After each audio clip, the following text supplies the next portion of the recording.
biasa ya, puji Tuhan. Ya, saya juga di Bali sehat-sehat semua. Cuma karena ini mau menjelang nyepi gitu kan. Nah, terus libur panjang juga di Bali. Nah, karena hari Sabtu ini adalah hari raya Kuningan.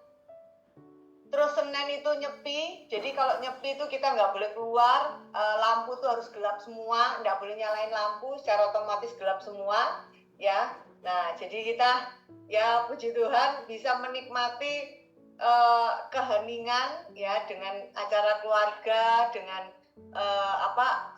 udara yang seger, ya, nggak ada polusi sama sekali karena orang-orang nggak boleh keluar sama sekali kecuali melahirkan atau sakit. Ya itu juga mesti minta izin baru boleh keluar, mau itu sepeda motor atau mobil. Bahkan satu-satunya yang bisa menyetop penerbangan seluruh dunia cuma kita di Bali ya. Jadi khusus tanggal 11 tidak ada penerbangan apapun, mau dari dalam ataupun luar negeri. Oke, puji Tuhan ya kan. Nah, hari ini saya mau bicara tentang, yuk sama-sama saudara-saudara kita baca Yesaya 37 ayat 11 gitu ya. Kita sama-sama kita baca Yesaya 37 ayat 11. Saya akan baca buat saudara-saudaranya. Firman-Nya kepadaku, hai anak manusia, tulang-tulang ini adalah seluruh kaum Israel. Sungguh, mereka sendiri mengatakan, tulang-tulang kami sudah menjadi kering.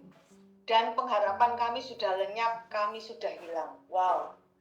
Firman ini kalau kita baca pelan-pelan ya, sebetulnya sangat mengerikan ya, saudara-saudara ya.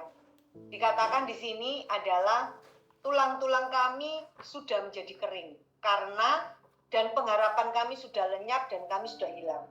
Jadi kalau boleh digambarkan, firman ini sama ya dengan kita ya. Saya tidak tahu apakah saudara-saudara di tempat ini juga pernah mengalami hal yang sama, tapi saya akan membuka satu persatu dan kita akan sama-sama mengatasi caranya ya.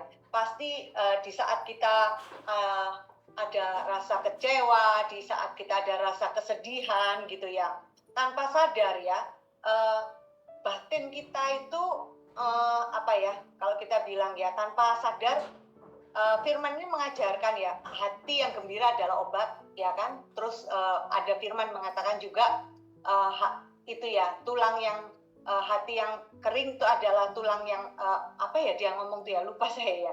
Nah itu yang mengatakan bagaimana kalau kesedihan itu mengeringkan tulang gitu ya, tidak ada pengharapan lagi gitu ya. Nah jadi dalam kehidupan kita ya betul ya, kita ini mungkin menyembah Tuhan gitu ya, memuji Tuhan, melayani Tuhan ya, tapi ternyata itu sebagai rutinitas aja gitu ya, sebagai keinginan cuma dilihat, waduh aku ini hamba Tuhan, aku ini pelayan Tuhan gitu ya, wah aku ini kepingin orang tuh ngelihat aku ini baik gitu ya, tapi ternyata rohaninya itu kering saudara-saudara gitu ya. Ya, rohani kering. Walaupun dia menyembah Tuhan, walaupun dia mendengar firman Tuhan hari ini ya. Wah, itu luar biasa ya. Itu sangat sangat menyedihkan ya. Jangan sampai rutinitas kita seperti berdoa, baca firman, tapi tetap membuat kita itu hati kita kering ya. Terus seharusnya saat kita melekat pada Tuhan, kita tidak harusnya ya saudara-saudara, justru kalau kita baca firman Tuhan, kita mendapatkan kekuatan ya, penghiburan ya kan, bahkan mendapatkan sukacita yang besar gitu ya. Tapi enggak gitu ya, ya biasa-biasa aja. Saya nggak mengalami rema apapun gitu ya, saya nggak mengalami rema apapun, saya nggak mengalami apapun, bahkan ya ya udah seperti biasa aja gitu ya. Wow, itu hati-hati ya saudara-saudara ya. Berarti kita sedang mengalami kekeringan rohani gitu ya. Mari kita baca Yohanes 4 ayat 13 gitu ya. Nah, Yohanes 4 ayat 13 gitu ya. Jawab Yesus kepadanya, barang siapa minum air ini, ia akan haus lagi. Ya, nah, jadi kita sambung ayat 14 gitu ya. Yohanes 4 ayat 14 gitu ya saudara-saudara ya. Nah yuk kalau sudah ketemu, tetapi barang siapa minum air yang akan Kuku berikan kepadanya, ia tidak akan haus untuk selama-lamanya. Sebaliknya, air yang akan Kuberikan kepadanya akan menjadi mata air di dalam dirinya, yang terus-menerus memancar sampai kepada hidup yang kekal. Kadangkala ya saudara, kita kan nggak tahu ya, mungkin saudara kita atau teman kita atau tetangga kita atau siapapun lah, ya kan, atau jemaat kita mengalami kekeringan gitu ya, mengalami kekeringan Kristus ya, kekeringan rohani ya. Nah, jadi yang boleh kita lihat itu adalah jangan sampai kita mengalami hal itu ya. Karena apa? Ya, secara otomatis dia nggak punya kasih, ya hidupnya ya kayak robot gitu ya. Ya hidupnya ya udah kayak rutinitas aja, nggak ada sukacita, nggak ada kasih, ya bahkan kalau kita lihat orang-orang yang seperti ini, wah luar biasa banget ya. Nah jadi kalau kita sebaliknya, kalau orang yang memiliki Yesus dalam hatinya gitu ya, dalam hidupnya, dia tidak akan mengalami kekeringan ya. Nah karena intim dengan Tuhan ya, karena dia merasa, dia tahu bahwa Kristus itu adalah air kehidupan yang akan terus memancar ya, sehingga orang-orang yang di sekeliling kita juga dapat merasakan air kehidupan yang sama. Jadi saya pernah ya saudara-saudara mengalami kekeringan rohani ya. Nah jadi ya udah ke gereja jadi rutinitas aja, mendengarkan firman biasa aja, numpang lewat gitu ya. Nah satu ketika teman saya itu datang gitu ya, teman saya datang dari Surabaya. Dia cerita, saya nggak tahu ya, kadangkala Tuhan itu masih baik ya menurut saya ya. Dia mengatakan, dia cerita, Fer, jangan sampai kamu mengalami kekeringan rohani. Loh, maksudnya apa itu kekeringan rohani? Ya, terus dia bilang gini, ya itu, ya cuma seakan-akan jemaat ya kan, baca firman, dengar firman ya kan, terus menyembah Tuhan, tapi hidupnya tidak menjadi apa-apa gitu loh, ya kan, tidak berdampak buat orang lain, ya kan, bahkan dia juga kalau kita lihat itu tidak jadi berkat gitu ya. Nah jadi terus saya gini terhentak, oh iya ya, kok kayak saya ya, saya bilang begitu ya, kok saya bisa mengalami kekeringan gini ya. Nah jadi saudara-saudara ya, waktu itu menurut saya itu karena banyak hal yang membuat saya kering ya, karena saya mengalami kekecewaan demi kekecewaan gitu ya.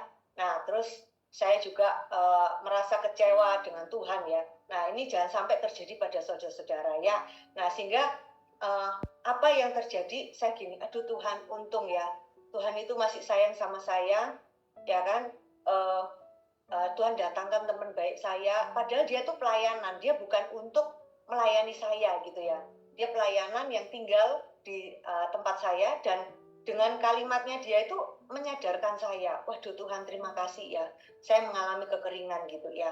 Terus saya didoakan, terus saya bilang, Tuhan ampuni saya gitu ya, karena saya merasa bahwa doa-doa saya ini kok belum dijawab Tuhan gitu ya, dan saya kecewa sama Tuhan gitu kan.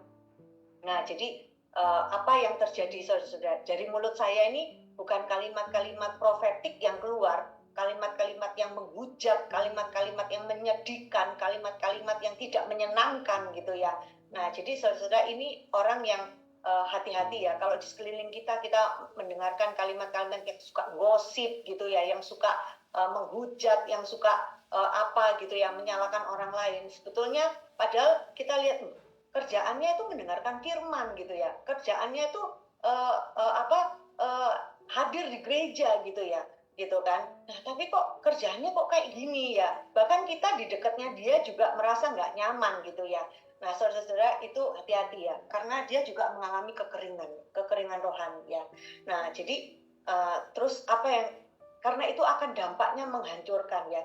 Nah sehingga itu menyebabkan kita nggak intim lagi sama Tuhan, karena hampir aja saya juga mengalami, wis lah nggak usah doa-doaan, wis percuma gitu ya, karena sampai hari ini jawaban doa saya juga permohonan saya, pergumulan saya belum dijawab Tuhan gitu ya. Nah jadi begitu waktu saya dijamah, ya saya didoakan, waduh, saya mengalami lagi rasanya air itu masuk ya di dalam diri saya ya, di dalam hati saya. Itu saya gini, Tuhan ampuni dosa saya gitu ya. Kenapa saya ini ya, saya tidak mengingat lagi begitu baik Tuhan dalam hidup saya gitu ya. Nah di sana ayo kita ini ya, kita sama-sama belajar lagi dalam Yohanes 15 ayat 4 ya. Nah, Yohanes 15 ayat 4, teman-teman ya. Tinggallah di dalam aku dan aku di dalam kamu. Sama seperti ranting tidak dapat berbuah dari dirinya sendiri kalau ia tidak tinggal pada pokok anggur. Demikian juga kamu tidak berbuah jikalau kamu tidak tinggal di dalam aku. Yohanes 15 ayat 5. Akulah pokok anggur dan kamulah ranting-rantingnya. Barang siapa tinggal di dalam aku dan aku di dalam dia, ia berbuah banyak. Sebab di luar aku tidak dapat berbuat apa-apa. Nah, jadi waktu saya itu mengalami kekeringan rohani, ternyata saya tuh disadarkan Tuhan, ya kan? Vera, selama ini kamu tuh terlalu banyak egois, ya, terlalu fokus dengan yourself, gitu ya, dengan pribadimu, gitu kan. Nah, jadi waktu itu terang-terangan ya teman saya itu menegur saya gitu ya. Wah, tegurannya tuh sebetulnya keras banget ya. Nah, di situ saya mulai tersentak gitu ya. Iya ya. Luar biasanya saya gini ya sama Tuhan ya. Padahal Tuhan itu sangat baik buat saya ya. Bahkan sampai hari ini walaupun saya mengalami kekeringan rohani kemarin ya, dulu-dulu ya teman-teman ya. Tapi Tuhan tuh tidak pernah tinggalkan saya ya. Tuhan tetap bersama saya. Buktinya apa?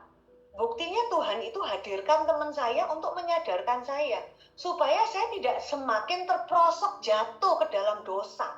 Gitu loh. Ya, bayangkan kalau hari itu kekecewaan demi kekecewaan itu ada dalam batin saya dan hidup saya. Ya mungkin hari ini saya nggak bisa sharing gitu ya sama saudara-saudara gitu ya. Nah saya dikatakan, Vera ini loh, ya kan. Jadi Tuhan itu ya tanpa kamu sadari, ya kan, kamu mengalami kekeringan ini karena efek dari kekecewaan kamu. Nah padahal setiap masalah yang boleh hadir dalam hidup kamu itu Tuhan izinkan supaya kamu tuh jadi berkat. Ya kalau kamu mau jadi pokok anggur, ya Tuhan bilang supaya kamu tuh berbuah gitu ya. Nah kalau kamu tinggal di dalam Tuhan, maka Tuhan mau kamu berbuah. Nah berbuah itu apa gitu ya. Nah jadi dia cerita ya saudara-saudara ya. Nah dia cerita. Nah ini cerita ini yang luar biasa ya. Fer, kamu tahu nggak Fer? Dia bilang gitu. Apa C? Tak gituin. Kamu tahu pohon mangga gitu ya. Enak nggak buahnya? Yo enak Ceh ya. Saudara-saudara di sini pasti juga seneng ya makan buah mangga ya. Apalagi mangga gadung gitu ya. Yang mateng pohon. Waduh, enak manis luar biasa saudara-saudara ya. Nah saya juga suka sekali mangga gadung yang mateng pohon ya. Nah tapi teman saya bilang, Fer, kamu tahu nggak Fer? Sebelum pohon mangga itu berbuah, kira-kira apa yang terjadi dengan pohon mangga itu? Dia bilang begitu. Ya gak tahu deh, wong aku ya gak pernah punya pohon mangga, aku bilang begitu. Nah kamu tak kasih tahu ya, kalau bila perlu kamu cari tahu, dia bilang gitu. Tapi aku kasih tahu kamu dulu. Pohon mangga itu sebelum berbuah ya, waktu dia jadi pohon ya, dia rantingnya masih kecil gitu ya. Terus kita pupuin gitu ya. Nah ternyata pupuk aja tuh nggak cukup loh Vera, dia bilang gitu. Nah terus diapain? Kamu tahu sebelum dia berbuah, ranting-rantingnya dan bukan akar ya, kayak batangnya itu ya yang besar itu dirajam sama apa itu? Dia bilang itu paku ya, paku gitu ya. Diseret-seret, disayat-sayat gitu loh saudara-saudara ya. Disayat-sayat gitu ya. Nah terus baru dikasih pupuk lagi, dirap-rap, dikasih pupuk ya. Nah, terus disayat-sayat lagi gitu. Nah, kalau kamu jadi pohon mangga itu, kamu nangis nggak sih? Ya, kamu udah disayat-sayat gitu ya. Kamu sudah disayat-sayat, kamu sudah disakiti. Tapi setelah itu, pohon itu berbuah loh, Per. Ya, terus keluar bunganya, terus bunganya itu keluar buah, dan akhirnya buahnya itu bukan cuma satu. Nah, saudara-saudara tahu ya kalau lihat buah mangga itu, waduh, aku tuh sampai seneng ya. Sampai satu ketika kalau lihat orang punya di depan rumahnya itu punya pohon mangga, itu sampai punya keinginan, aduh, kapan ya aku punya pohon mangga di rumahku ya, gitu ya.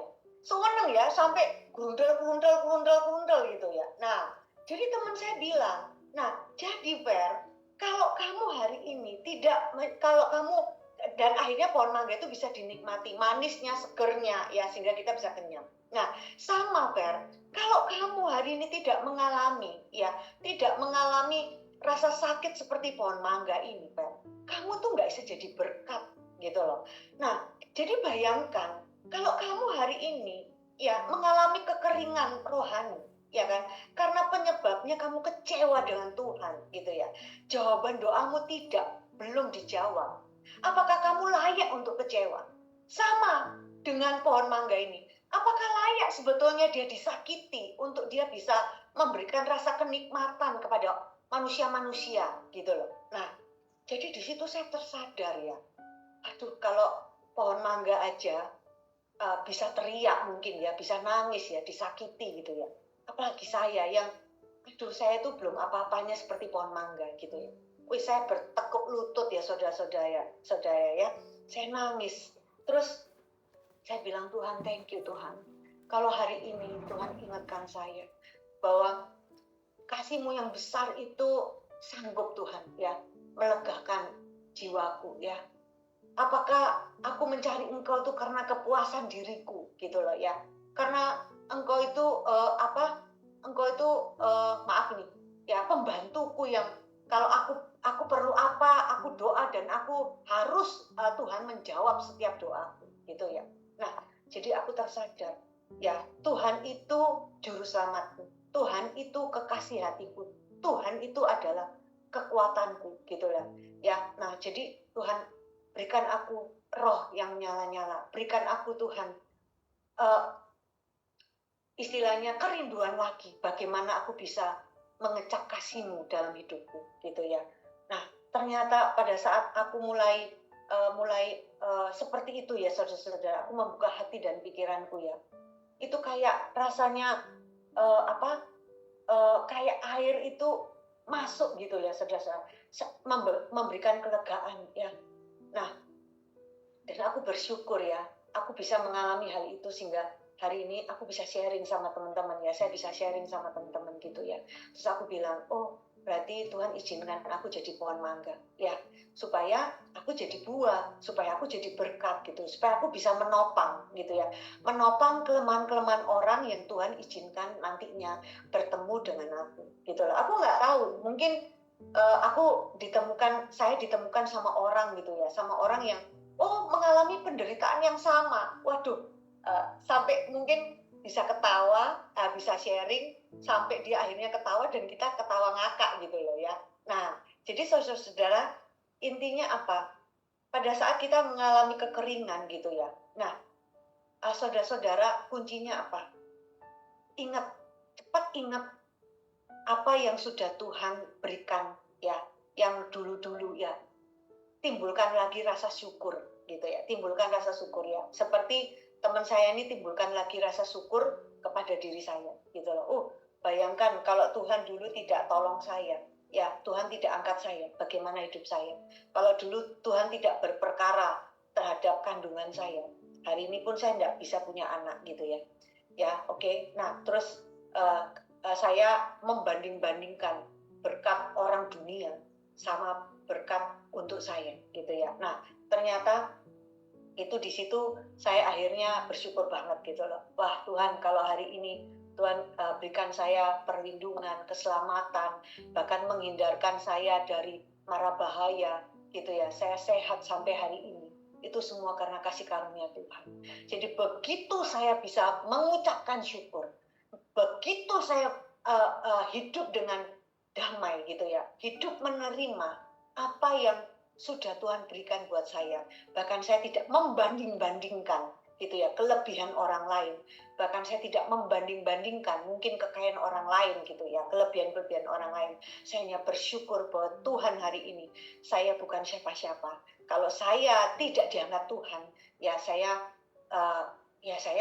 ya mungkin ya dulu tinggal dalam kegelapan gitu ya. Saya juga from nothing gitu ya. Nah, jadi saudara-saudara, kalau kita menjauhkan diri ya, tidak bersekutu ya, dampaknya pelan gitu ya. Anda selain mengalami kekeringan ya, Anda juga kekeringan itu akan menggerogoti hidup Anda, sehingga cara berpikir kita, sikap kita dalam menghadapi masalah akan berbeda ya. Nah, karena kita tidak melekat lagi pada pokok anggur gitu ya. Kita tidak melekat pada sumber air kehidupan adalah Yesus Kristus gitu ya. Nah, jadi saya percaya saudara-saudara ya, kalau kita hari ini pagi hari bangun tidur ya, kita cari Tuhan, kita menyembah Tuhan, kita berterima kasih bahwa kasih karunia Tuhan kita bisa bernapas, itu adalah sesuatu yang luar biasa ya. Walaupun hari ini jawaban doa Tuhan belum jawab ya, bahkan saya melihat, Tuhan itu orang lain kok bisa hidupnya kayak begini sama saya. Wes gak peduli saya gak peduli. Tapi hari ini yang saya lihat, ternyata saya masih bisa lihat mama saya sehat, anak-anak saya diberkati gitu ya. Bahkan suami saya juga diberkati, usaha saya diberkati gitu ya. Oke, bahkan teman-teman saya ya tanpa saya sadar, oke Tuhan, saya mulai berproses nih, apapun yang Tuhan hadirkan gitu ya. Misalnya saya dikecewakan orang, enggak apa-apa Tuhan gitu ya. Saya terima kasih. Karena kalau dengan kekecewaan ini saya baru mengerti arti hidup saya gitu ya. Nah, jadi teman-teman bayangkan kalau hari ini kita tidak pernah punya masalah ya, saudara-saudara ya. Hidup kita enak terus gitu ya. Enak gitu ya. Kira-kira kita jadi apa ya, saudara-saudara ya? Kita bisa jadi setan loh saudara-saudara. Kenapa? Ya, kita nggak pernah lagi mikir Tuhan, kita nggak pernah lagi cari Tuhan gitu ya. Karena kita merasa, ya wes aku udah nggak butuh Tuhan gitu loh. Nah, sebaliknya, pada saat kita mengalami masalah bertubi-tubi, nggak usah perlu diingetin. Mungkin Fernando nggak perlu ingetin. Ya, ayo Bu Vera kita ke gereja, ayo Bu Vera kita baca firman, ayo Bu Vera kita menyembah Tuhan. Nggak perlu gitu ya. Satu hari mungkin bisa 10 kali kayaknya ya nyembah Tuhan sampai nangis-nangis glosor-glosor gitu ya. Nah, jadi artinya di dalam kehidupan ini tuh harus balance gitu ya. Nah, jadi ada saatnya kita memang bersuka cita gitu ya. Nah, di pengkhotbah bilang semuanya ada waktunya gitu ya. Nah, itu saya senang banget saya kalau diingatkan Vera, semua itu ada waktunya. Ya, di atas awan pasti ada awan. Kamu nggak diizinkan untuk terus kepalamu dangak ke atas jadi orang sombong, itu kamu nggak diizinkan Tuhan seperti itu gitu loh ya. Nah, jadi pada saat ada masalah kita, Tuhan itu izinkan supaya kita tuh lihat, kita ini masih manusia loh, kita ini masih rapuh loh Kak, kita itu perlu Tuhan gitu loh ya. Tuhan isi aku ya Tuhan, sehingga apa ya, kalau kita terus kita doa, Tuhan berikan aku roh apimu yang nyala-nyala, berikan buat anak-anakku Tuhan, buat suamiku Tuhan gitu ya. Nah, saudara-saudara tahu ya, anak saya itu yang laki itu ya, si Dylan itu ya, paling susah kalau disuruh baca bahasa Indonesia gitu ya. Baca Alkitab itu saudara-saudara dulu ya, saya nggak tahu, ini dia juga diproses ya, diproses hidupnya sama Tuhan ya. Dia dikeluarkan dari sekolah internasionalnya dia, karena sebetulnya anak saya ini kasih kelebihan khusus dari Tuhan ya. Tuhan tuh sayang banget sama anak saya Dylan gitu ya. Nah, sehingga ya itu dia dinilai nggak cocok gitu ya sekolah di internasional gitu. Nah, terus akhirnya ya udah kita cari sekolah yang mau menerima dia gitu kan. Nah, akhirnya apa saudara-saudara, diterimalah di sekolah yang rohani gitu ya, sekolah gereja gitu ya. Nah, jadi saya bersyukur banget ya. Makanya setiap masalah yang boleh hadir dalam kehidupan saya itu ternyata membawa hikmah besar buat kehidupan saya dan keluarga saya gitu loh. Nah, singkat cerita, waktu dia masuk ke sekolah ini gitu ya, dia kan disuruh bawa Alkitab saudara-saudara. Nah, sampai itu tahu nggak, maaf ya ini saudara-saudara, dilempar Alkitabnya itu. Gurunya itu sampai ngadu ke saya gitu loh. Saya sampai gini, aduh cenut-cenut kepala saya gini kan. Saya nggak mau sekolah di sini, ya. I don't like it, ya. I come back to Regent School again, katanya gitu. Dylan sudah nggak bisa sekolah di sana. Sekarang Dylan harus sekolah di Tunas Dau, saya bilang begitu. Ini sekolah yang baik, yang bisa merubah karakternya Dylan. Nah, singkat cerita saudara-saudara, dalam 3 bulan itu, waduh dia sangat susah ya, karena bahasanya Indonesia, terus kurikulumnya juga kurikulum swasta. Wah, banyak sekali pelajarannya, sampai bawa tas itu berat di pundaknya itu. Saya tuh kalau nganterin dia sekolah itu bawa tasnya tuh sampai iki tas atau apa ini gitu ya. Tapi gimana lagi gitu ya. Nah, saya tuh sampai mau nangis. Apa kita salah ya sekolahkan dia ke sekolah rohani ini ya, sekolah Tunas Dau. Terus apa kita cari lagi ya sekolah sekolah internasional ya, yang maksudnya nggak usah di Regent, saya bilang gitu. Kita carilah sekolah internasional yang lain. Terus suami saya bilang, gak bisa, Pel. Ya, kalau kamu masukin lagi di sekolah internasional, ini karakternya dia ini nggak bisa ditata. Dia bilang begitu. International school itu hanya fokus dengan sains, gitu loh. Dia harus memang masuk sekolah yang kayak begini. Nggak apa-apa, kita sebagai orang tua tuh harus kuat, Vera, katanya gitu. Ya kan, waduh, nangis saudara-saudara, tapi saya nggak tunjukkan ke anak saya, gitu ya. Saya sebagai mama ini gak kuat gitu loh. Saya bilang gini, saya ini punya uang ya. Saya punya uang, saya mau sekolahkan anak saya internasional. Saya mau anak saya ini bahagia. Tapi Tuhan bilang, enggak Vera, gitu ya. Kamu harus siap, kamu harus sebagai orang tua, kamu harus kuat gitu ya. Nah, di situ ya saudara-saudara, pelan tapi pasti gitu ya. Saya bersyukur sekali kepala sekolahnya itu baik ya, semuanya anak-anak Tuhan ya. Karena di situ memang harus beragama Kristen ya, karena namanya aja sekolah rohani ya. Kepala sekolah, guru kelasnya, semuanya guru-gurunya itu semuanya adalah guru-guru yang Kristen gitu ya. Anak saya waktu disuruh baca firman Tuhan dilempar gitu ya, karena 30 menit sebelum pelajaran anak-anak itu disuruh baca firman 30 menit ya saudara. Every day, setiap hari 30 menit dan berdoa, baca firman, berdoa. Anak saya itu kan stres saudara-saudara ya, tapi luar biasa, pelan-pelan ya. Awalnya dia juga dijauhin sama temen-temennya. Karena apa? Dia ngomongnya speak English gitu loh. Terus temennya tuh Indonesia gitu. Nah, akhirnya pelan-pelan saya pertama waktu diajak, saya dipanggil sama guru BP. Tapi guru BP ini bilang, Bu, tenang Bu, anak ibu ini anak yang baik. Saya percaya ya, firman Tuhan pasti bisa merubah dia. Sekolah ini pasti bisa merubah dia. Nah, apa yang terjadi saudara-saudara? Ternyata pelan tapi pasti anak saya itu bisa menerima, bisa bahasa Indonesia. Bahkan bisa sekarang teman-temannya semuanya yang dulu menjauhin dia, hampir setiap hari ini datang ke rumah saya, main di rumah saya dengan anak saya. Bahkan guru kelasnya dia tuh sangat mengasihi anak saya. Kepala sekolahnya ini juga telepon, dia bilang, nggak tahu ya Bu Vera, saya ini kok sayang sama Dylan. Aduh Tuhan, terima kasih ya. Nah, kalau yang dulu di sekolah international school, hampir tiap minggu tuh pasti ada telepon call, saya harus ke sekolah. Hampir tiap minggu saya di call harus sekolah. Sekarang nggak pernah ada telepon, gitu ya. Nggak pernah ada telepon, cuma sekali aja. Ternyata mereka itu ya mengatasi sendiri ya, karena saya tahu anak saya ini ternyata masih usil saudara ya, usilnya masih dikit gitu loh ya, memang namanya mungkin kenakalan anak gitu ya. Nah, apa yang terjadi juga saudara, sekarang anak saya gara-gara dia bisa membaca firman malam hari gitu, saya ajak anak saya itu untuk baca firman. Awalnya, Mama aku ngantuk, Mama aku nggak suka, Mama aku ngantuk, Mama. Enggak, Dylan, baca firman. Hari ini baca firman sebelum tidur. Kalau kamu enggak mau baca firman, kamu tidur aja di kamarmu. Kamu enggak usah tidur sama Mama. Oke, Mama. Baca dia. Satu ayat saya, satu ayat dia, satu ayat saya, satu ayat dia.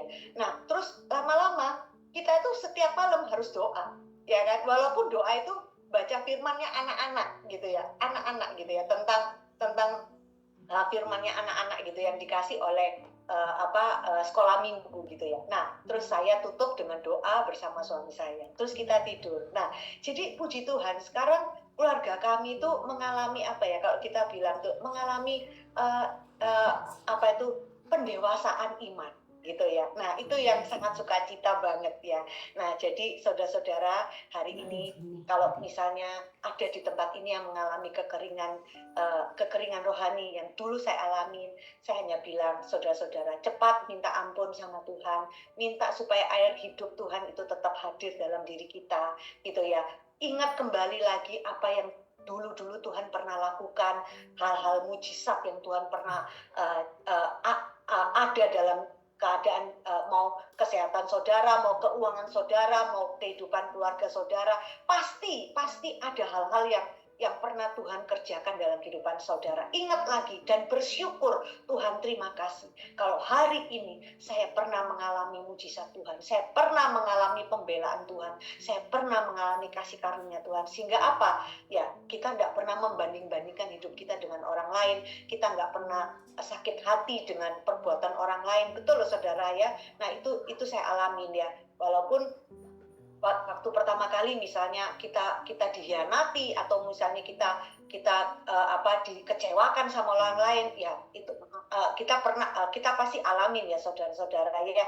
Nah kita kecewa mungkin, tapi sesaat terus kita doa sama Tuhan, kita ampuni dia dan kita kembali lagi ya, kita merasakan damai sejahtera kembali. Oke ya Tuhan, terima kasih ya. Mari kita berdoa. Tuhan terima kasih, hamba-Mu sudah selesai menyampaikan firman-Mu Tuhan. Hamba-Mu percaya Tuhan, kalau firman yang hari ini hamba-Mu sampaikan ini bisa menjadi dampak buat kami semua, dan kami berdoa untuk setiap anak-anak Tuhan yang sedang kehilangan damai, sukacita, bahkan mengalami, supaya Tuhan menjamah setiap pribadi di dalam Zoom ini Tuhan. Tuhan lawat, Tuhan basuh hati kami Tuhan, supaya hati kami kembali lagi Tuhan, supaya hati kami kembali merasakan sukacita damai sejahtera Tuhan, dan kami bisa menjadi berkat buat banyak orang Tuhan. Kami bisa menjadi dampak buat kehidupan orang lain yang seperti Tuhan izinkan terjadi dalam kehidupan hamba-Mu. Terima kasih, hamba berdoa juga untuk Pak Fernando dan Bu Hesti Tuhan sebagai gembala kami, diberkati pelayanan mereka, diberkati kesehatan mereka, dan diberkati keluarga mereka. Terima kasih Tuhan, kami serahkan doa kami pagi hari ini dalam nama Tuhan Yesus kami telah berdoa mengucapkan syukur, haleluya, amin.